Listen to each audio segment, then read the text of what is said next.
నమస్తే welcome to big Telugu TV. ప్రస్తుతం మనతో పాటు ఉన్నారు అనలిస్ట్ రాహుల్ అయ్యర్ గారు. నమస్తే అండి. నమస్తే. లావణ్య గారు మరలా తెరపైకి వచ్చారు. కాకపోతే ఈసారి రాజ్ తరుణ్ గారి గురించి కాకుండా మస్తాన్ సాయి గారికి సంబంధించిన కొన్ని వీడియోస్ 300 వరకు ఉంటాయట ఆ వీడియోస్ లో. అవన్నీ పోలీసులకు కూడా హార్డ్ డిస్క్ ఇచ్చినట్టుగా కూడా మనకు తెలుస్తోంది. ఏం జరిగింది? అప్పట్లో ముగిసిపోయింది అనుకున్న ఒక కథ, సినిమాకి మించిన కథ, ఒక సినిమా సెలబ్రిటీస్ గురించి. ఇందులో చాలా మంది లావణ్యం తిట్టారండి. But I strongly support her love, possessiveness towards a human being. అమ్మాయి బూతులు మాట్లాడిందా, ముఖం మీద కొట్టిందా, రచ్చరచ్చ చేసిందా, ఇవన్నీ పక్కన పెడితే ప్రేమలో మునిగి తేలి సర్వస్వం అర్పించేసి, ఎంతమందికి అన్నట్టు కొంతమంది అంటున్నారు. అది ఎంతమందికి వదిలేయండి. ఎంతమందికి అంటే ఇప్పుడు బయటకి వచ్చి రోడ్డు మీద మాట్లాడుకుంటున్నాం కాబట్టి అమ్మాయి ఇది అని మాట్లాడుతున్నారు. 4 గోడల మధ్య జరిగి అక్కడితో మర్చిపోయింటే అలాంటి అబ్బాయిలు చేయట్లేదా? ఒక సెలబ్రిటీగా ఉండి నువ్వు చేయట్లేదా? ఎవరైతే బయట మాట్లాడుతున్నారో వాళ్ళు ఎప్పుడు శ్రీరాముడు మంచి బాలుడు లాగా, నేను రాముడు వంశంలో పుట్టాను, నేను రాముడిని, నాకు ఒకే పత్ని, ఒకే గర్ల్ ఫ్రెండ్, ఒకే ఫ్రెండ్ అని చెప్పి ఉంటారా? 4 గోడల మధ్య చేస్తారు ఎవరైనా. It's common. అమ్మాయిది బయటకు వచ్చి ఒకటొకటి అంటే వాళ్ళిద్దరి మధ్యన జరిగిన గొడవ. ఎవరా ఇద్దరు? లావణ్య గారు, రాజ్ తరుణ్ గారు మధ్య జరిగిన గొడవలో మస్తాన్ సాయి అనే అతనితో ఈ అమ్మాయి కలిసి ఉంటుంది, ఈ అమ్మాయికి ఆయనకి చాలా రిలేషన్స్ ఉన్నాయి, అందుకే నేను దూరం అయ్యాను, అదొక కారణం కూడా అవ్వచ్చు. అమ్మాయి నేను భరించలేక వదిలేశాను, నన్ను కొడుతుంది, బూతులు తిడుతుంది.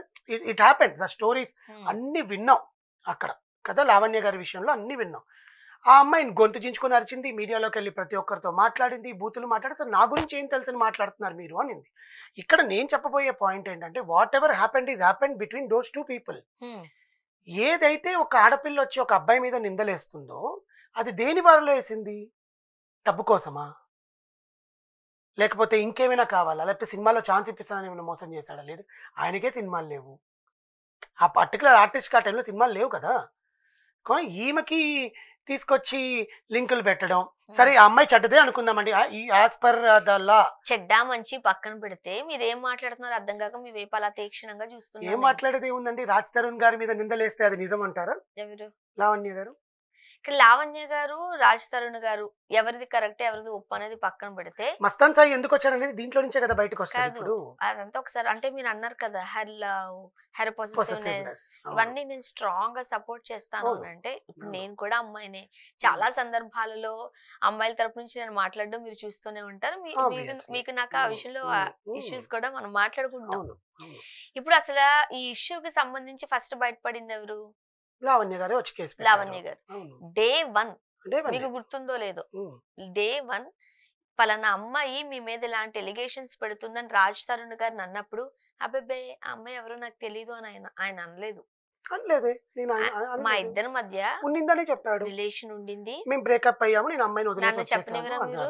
లేదు, నో నో నో, మీరు చెప్పేదాన్ని నేను చెప్తున్నా. చెప్పండి. ఆ అమ్మాయి నాకు తెలీదు అని అనలేదు, మా ఇద్దరి మధ్య రిలేషన్ లేదు అని అనలేదు, నాకు ఇనీషియల్ డేస్ లో చాలా సపోర్ట్ చేసింది అని చెప్పారు. ఇవంతా పాజిటివ్ గానే మాట్లాడి కాలక్రమేణా వాళ్ళిద్దరికి ఎందుకో పడలేదు. అవును, కరెక్ట్. సో నేను విడిపోయాను.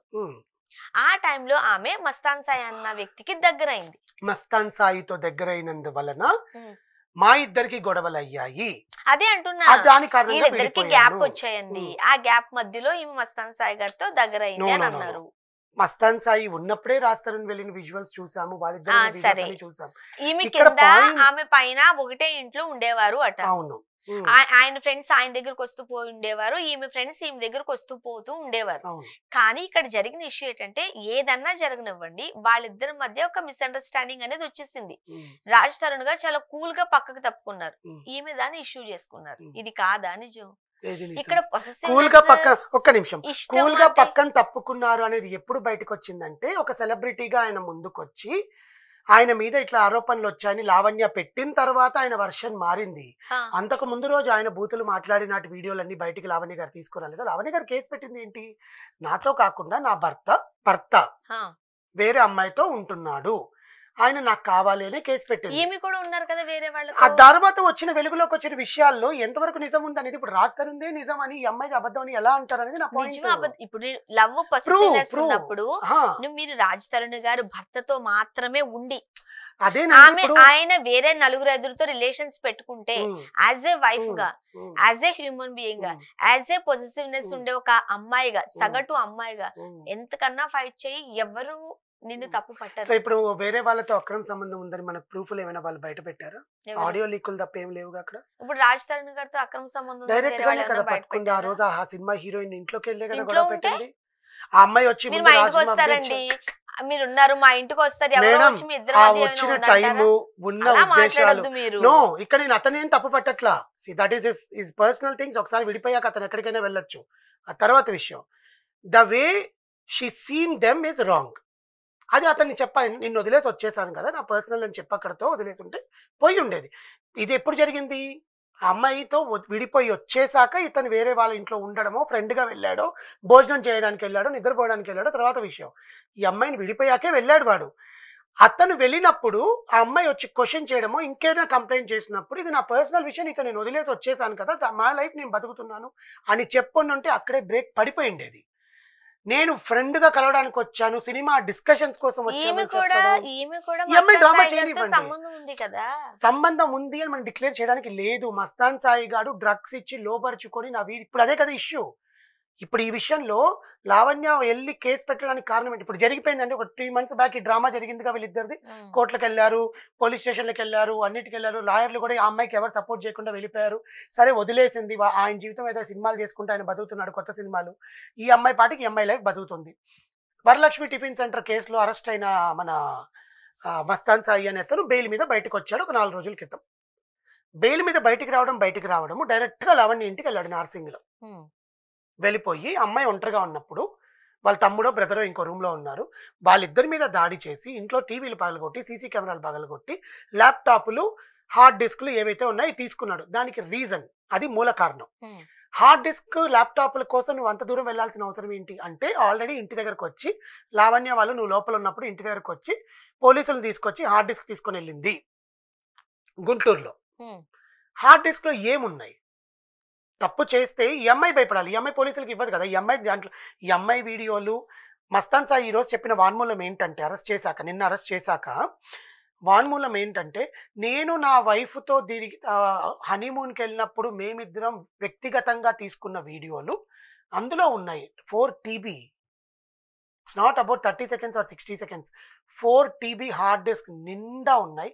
దాంట్లో పెద్ద పెద్ద సెలబ్రిటీస్, ప్రిజం పబ్లో ఏం జరుగుతుంది, అమ్నీషియాలో ఏం జరిగింది, శంకర్పల్లి, శంషాబాద్ ఫామ్ హౌసెస్లో ఏం జరుగుతున్నాయి, ఎక్కడెక్కడి నుంచి ఏ సెలబ్రిటీస్ డ్రగ్స్ డీలింగ్ చేస్తున్నారు, ఎవరి ఫోన్లో ఎవరు కాల్స్ వెళ్తున్నారు, అంతా దాంట్లో ఉంది. ఇతను చెప్పింది ఏంటి? ఆ అమ్మాయి గుట్టు రట్టవుద్దేమో, వేరే వాళ్ళతో పడుకున్న సందర్భాలు, వేరే వాళ్ళతో టైం స్పెండ్ చేసినటువన్నీ దాంట్లో మేము సీక్రెట్గా రికార్డ్ చేశామని వీడియో ఒప్పుకొని దానికోసం ఆ అమ్మాయి తీసుకొచ్చింది. సరే, తీసుకొచ్చిన అమ్మాయి కాల్ చేయొచ్చు కదా, ఎందుకంటే నువ్వు జైల్లో ఉన్నప్పుడే తీసుకొచ్చింది. అది వెళ్ళి తీసుకొచ్చిన అమ్మాయి కాల్ చేయొచ్చు కదా. బికాజ్ అమ్మాయి ప్రూఫ్ లేకుండా పోతే ఇష్యూ కూడా మునిగిపోయింది. ఇప్పుడు ఆయన పాటికి ఆయన ఉన్నాడు, రాజ్ తరుణ్ గారు ఉన్నారు, ఈ అమ్మాయి పాటికి అమ్మాయి బతుకుతుంది. ఎందుకు పెట్టుకుంది? నాలాగా వేరే వాళ్ళు కూడా నాశనం అవ్వకూడదు, వేరే అమ్మాయిలు ఇట్లా 200 మంది అమ్మాయిలని అవకాశాలు ఇప్పిస్తాం సినిమాలో, నాకు పలానా సెలబ్రిటీ తెలుసు, పలానా పొలిటీషియన్ తెలుసు, అవకాశాలు ఇప్పిస్తాను, నీకు ఆ కంపెనీలో మ్యానుఫ్యాక్చరింగ్ కంపెనీలో జాబ్లు ఇప్పిస్తాను, క్లాతింగ్ ఇండస్ట్రీలో నీకు Chandana brothers, south India shopping mall celebrities అంతా వెళ్తారు కదా, అక్కడ నీకు హయ్యర్ పొజిషన్స్ ఇస్తానని చెప్పి పార్టీస్కి పిలిచి కూల్ డ్రింక్లో డ్రగ్స్ పౌడర్ కలిపి ఆ అమ్మాయిని. లావణ్య గారు ఎవరికి డ్రగ్స్ ఇవ్వలేదు అమ్మాయిలకి? ఎవరికి? ఎవరికైనా సరే నేను కూడా చెప్పిస్తా, 10 మందిని తీసుకొచ్చి proof చూపనండి.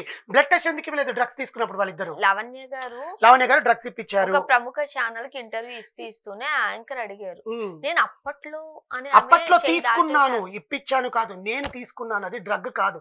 She said she has taken greens. అది కూడా అమ్మాయి ఏ రకంగా చెప్పించారు అనేది న్యూస్ ఛానల్, ఆ ప్రముఖ న్యూస్ ఛానల్ మనం ఇంటర్వ్యూ ఎప్పుడు చూసినా తెలుస్తుంది.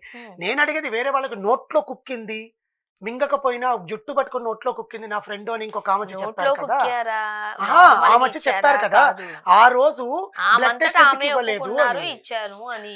ఎవరు ఒప్పుకున్నారండి? ఆమె ఎప్పుడు ఒప్పుకోలేదండి. మీరు ఒప్పేసుకున్నారని చెప్పొద్దు. మస్తాన్ సాయి గారితో నాకు మస్తాన్ సాయి గారితో రిలేషన్ ఉంది, ఫ్రెండ్షిప్. ఆమె ఒప్పుకున్నారు. ఫ్రెండ్షిప్ అండి, ఫ్రెండ్షిప్ వేరు, రిలేషన్ వేరు. రిలేషన్ ఉంది అని ఒప్పుకున్నా. గుడ్ ఫ్రెండ్షిప్ కూడా రిలేషనే కదా. వాళ్ళకి నేను మస్తాన్ సాయితో వెళ్తే ఎందుకు వెళ్తారా అని అడుగుతారు మీరు. మేడం మస్తాన్ సాయి గారితో లావణ్య గారు మా పక్కింటి అమ్మాయి కాదు, నాకు లావణ్య గారు పక్కింటి అమ్మాయి ఏం కాదు. బట్ నేను ఇక్కడ స్టాండ్ ఆ పర్టికులర్ పాయింట్ మీద ఎందుకు తీసుకుంటున్నానంటే ఆడపిల్లలు ఎవరితో రిలేషన్ లో ఉన్నా కోపంలోనో మందు తాగో she said she drank on that day. ఏదైతే గొడవ పెట్టిందో అమ్మాయి పిచ్చి పట్టిందో అమ్మాయే చెప్పింది. చెప్పినప్పుడు కోపంలో 100 మాట్లాడితే నేను వాడితో పడుకుంటాను, వాడితో రిలేషన్ లో ఉంటానంటే నిజమైపోతుందా? దాని మొబైల్లో రికార్డ్ చేసేసి చూడండి అమ్మాయి ఇలా చెప్పింది. వీడియో చూసిన తర్వాత వ్యూవర్స్ ఎట్లా ఫీల్ అవుతారని డౌట్ అవుతుంది నాకు. ఎట్లా ఫీల్ అవుతారండి? కొత్త కోణంలో ఆలోచిస్తారు ఆబ్వియస్ గా. ఎందుకంటే ఇప్పటిదాకా లావణ్య గారే తప్పు, లావణ్యదే తప్పు అనుకున్నప్పుడు నేను కూడా కోపంలో ఒక అవన్నీ రెచ్చగొడతానండి. లావణ్య గారిది తప్పు కాదు, చాలా మంది మాట్లాడారు ఇప్పటిదాకా. కూడా తప్పు, లావణ్య గారిదే తప్పు, అమాయకుని బలి చేశారని ఎంతమంది సెలబ్రిటీలు ముందుకొచ్చి మీ టూ అని చెప్పి ఉద్యమం చేశారు. నో, తప్పు ఇద్దరిది ఉంటుందండి. నేను పోయినసారి కూడా చెప్పాను. ఇప్పుడు కొన్ని వేరే వాళ్ళ విషయంలో కూడా నేను అమ్మాయి సైడ్ తరపు నుంచి మాట్లాడడం మీరు చూసారు. ఇప్పుడు లావణ్య గారి సైడ్ తరపు నుంచి మాట్లాడడం ఇదంతా కాదు. నిజంగానే రాజ్ తరుణ్ గారు డే 1 నేనైతే ఆ విషయానికి యాజ్ ఏ గర్ల్ గా నాకు హ్యాపీ అనిపిస్తుంది. డే 1 అయినా నాకు తెలుసు మా ఇద్దరి మధ్య మంచి రిలేషన్ ఉండింది, నాకు చాలా సపోర్ట్ చేసిందని చెప్పారు ఆయన. అమ్మాయి ఎవరైతే కానీ ఆ తర్వాత ఇద్దరి మధ్య థర్డ్ పర్సన్ వల్ల ఇంకొకరి వల్ల తెలీదు, అంటే నిజాలు తెలియవు, చెప్పే వర్షన్స్ చాలా ఉండదు. కానీ వాళ్ళిద్దరి మధ్య మిస్అండర్స్టాండింగ్స్ వచ్చి దూరం అయిపోయారు. ఈయన రిలేషన్స్ మెయింటైన్ చేసుకున్నారు, ఆమె రిలేషన్స్ మెయింటైన్ చేసుకున్నారు. ఇప్పుడు నేను ఒక క్లారిటీ ఇస్తా. రాజ్ తరుణ్ గారు ఆ రోజు చెప్పి పక్కకు తప్పుకున్నారు కదా. ఆ రోజు నుంచి ఈ రోజు వరకు ఎప్పుడైనా వచ్చి లావణ్య గారికి ఆర్ఎల్స్ లావణ్య తరఫున వాళ్ళు నన్ను వేధించారు, లేకపోతే లావణ్యకి ఇంతమంది ఉన్నారు, లావణ్య ఇంతమందితో ఇది చేసిందని ఆయన మాట్లాడారా? మాట్లాడలేదు. ఎందుకంటే అదే చెప్తున్నా, ఎందుకంటే అతనికి సంబంధం లేకుండా వెళ్ళిపోయాడు. నేను ఇప్పుడు మాట్లాడేది రాజ్ తరుణ్ గురించి కాదు, మిగతా వాళ్ళు ఉన్నారు చూసారా, ఫ్రెండ్స్ ని తీసుకొచ్చి అమ్మాయిని చేశారు. అమ్మాయిగా ఎట్లా అంటారు? ఆబ్వియస్లీ అమ్మాయికి అది లవ్ కాబట్టే కదండి పొసెసివ్నెస్ తో నా భర్త దగ్గరికి వెళ్ళాలనుకుంది. ఇంకొకరితో ఉండాలనుకున్నప్పుడు ఈయనెందుకు అక్కడే ఉంటదిగా. లవ్ అంటే it is not. No no no. అమ్మాయి ఎవరిని అమ్మాయి 10 మందితో లవ్ చేసిందని ప్రూఫ్ చూపించండి నాకు. వీళ్ళు మాట్లాడుతున్నారు కట్టుకథలు లేకుండానే రిలేషన్ లో ఉన్నారు. It is not a relation. She didn't accept that she was in a relation. అమ్మాయి ఎప్పుడు నేను అతనితో రిలేషన్ లో ఉన్నాను, అతను నన్ను ప్రలోభ పెట్టాడు, డ్రగ్స్ అలవాటు చేశాడు, అతని మీద కంప్లైంట్ చేసింది మస్తాన్ సాయి మీద. Already proven that he's a druggist, he's a criminal. Drugs తీసుకోలే. ఏంటండి డ్రగ్స్ బలవంతంగా ఇప్పిస్తారు అని. That is what. నేను ఇప్పుడు అదే ఎగ్జాంపుల్ చేస్తున్నా. నేను మిమ్మల్ని రెచ్చగొడితే మీరు మాట్లాడారు అనుకోండి, నేను కూడా కెమెరాలో సైడ్ గా కెమెరా తీసి చూడండి స్వర్ణ గారు నాతో ఇలా మాట్లాడుతున్నారు అంటాను నేను. అది ప్రూఫ్ అయిపోతుందా? మీరు కావాలని రెచ్చిపోయి మాట్లాడారు నాతోటి? లేదుగా. అవతరాలు రెచ్చగొడితేనే కదా మీరు మాట్లాడతారు. That is what she happened in her case. అంటే ఎవ్రీ టైం ఆమెకి బలవంతంగానే డ్రగ్స్ ఇచ్చారు. ఎవ్రీ టైం అని చెప్పలేదు. అమ్మాయి తీసుకుంది 2 ఒక్క నిమిషం. అసలు అయినా ఇక్కడ మ్యాటర్ జరిగిపోయిన మ్యాటర్ తీసుకొచ్చి మనం తోకోవడం కాదు. ఆల్రెడీ అప్పుడైతే అమ్మాయికి అన్యాయం చేశారు. ఇప్పుడు అమ్మాయి బతుకుతో ఎవరిని గెలకట్లా. ఆ అమ్మాయి జీవితం అమ్మాయి బతుకుతుంది, తింటుందో పడుకుంటుందో ఏదైనా జాబ్ చేసుకుంటుందో మళ్ళీ సినిమాల్లో ట్రై చేసుకుంటుందో ఆమె ఇష్టం. అలాంటిది ఒక మళ్ళీ వీడెళ్ళి ఏదో అమ్మాయి ప్రూవ్ చేయాలనుకుంది, లేకపోతే ఆ హార్డ్ డిస్క్ ఉండడం వల్లే కదా ఇంతమందిని బెదిరిస్తున్నావు నువ్వు, పోలీసులకు అందజేయాలనుకుందో ఏం చేయాలనుకుందో తీసుకొచ్చి వాళ్ళ ఇంట్లో పెట్టింది, వీడెళ్ళి గొడవ చేశాడు. ఆ అమ్మాయి సమయస్ఫూర్తిగా పోలీసులకు ఫోన్ చేయడము, పోలీసులు వచ్చి వాడిని పట్టుకోపోవడం జరిగింది. ఇందులో మ్యాటర్ ఏంటంటే, ఇందులో ఇప్పుడు హార్డ్ డిస్క్ లో ఏముంది, ఎంతమంది బయటకు వస్తారు ఇప్పుడు తెలుస్తుంది కదా నిజాలు అనేది. సో ఐ ఆమ్ రిక్వెస్టింగ్, మొన్నటిదాకా అమ్మాయిని దూషించారు కదా, ఇప్పుడు మంచి పనే చేస్తోంది, please support her at this point of time to save her అని చెప్తాను నేను. Okay, thank you so much.